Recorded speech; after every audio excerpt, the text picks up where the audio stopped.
So you were in that coma in 2022.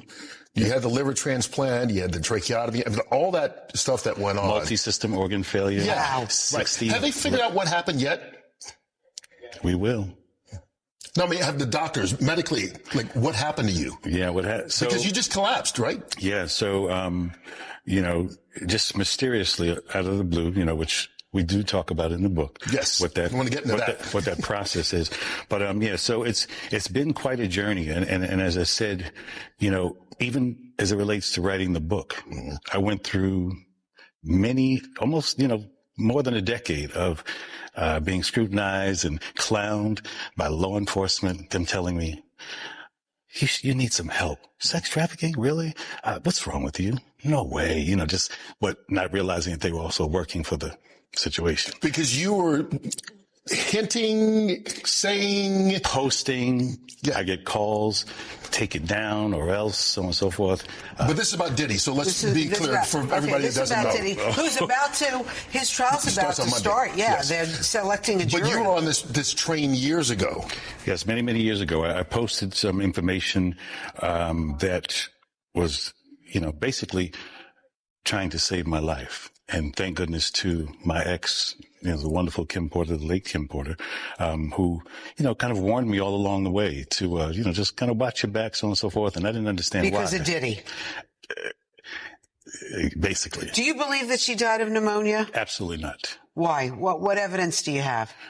She was in the best of health. We just saw each other prior to her passing. We were actually celebrating our son's new Netflix Christmas special, and she was doing just fine. In fact, we were all at the event together at Netflix in the lobby. Sean, myself, the children, all having a great time. And I'm, grabbing Sean like, what? And she's in the back going, stop, So it was a really festive opportunity just for all of us to be together, because it's nothing like the circus that's out here. So it was a lot of the stuff, came to surprise, but a lot of the stuff will be revealed and that's why I thought it would be a good idea to finally tell my story. Every network came to me, participate and so on and so, but I said, listen, I have no interest in speaking about another man. But you are in the book. Yeah, right. But this, I will speak about where our paths cross and what's most relevant, and something I've been trying to say for many, many years. And unfortunately, Roseanne, even with Sean being incarcerated, that's not a celebration. There's no celebration in it. First and foremost, there's way too much collateral damage, and in many, many ways. Many people's lives are affected. And in fact, a genre of music that I grew up in is ruined right now. You're blaming Diddy for that?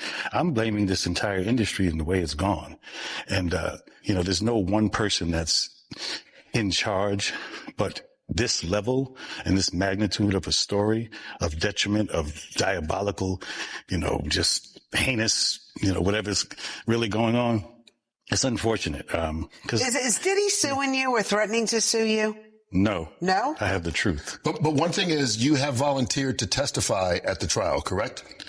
Not as of yet. Actually, I was subpoenaed. Okay. So my attorneys worked something out. So I believe when the time is right, I'm going to discuss it with my attorneys. But you're willing to? Oh, absolutely.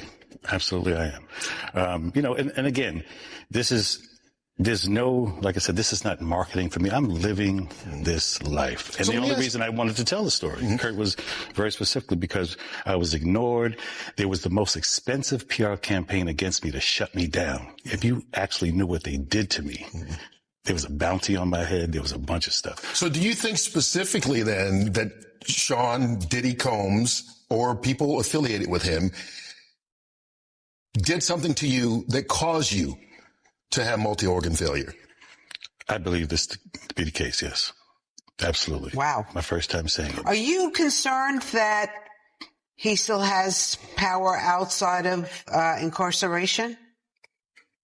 Remember, I'm the only one who spoke up, and I'm the only one left alive.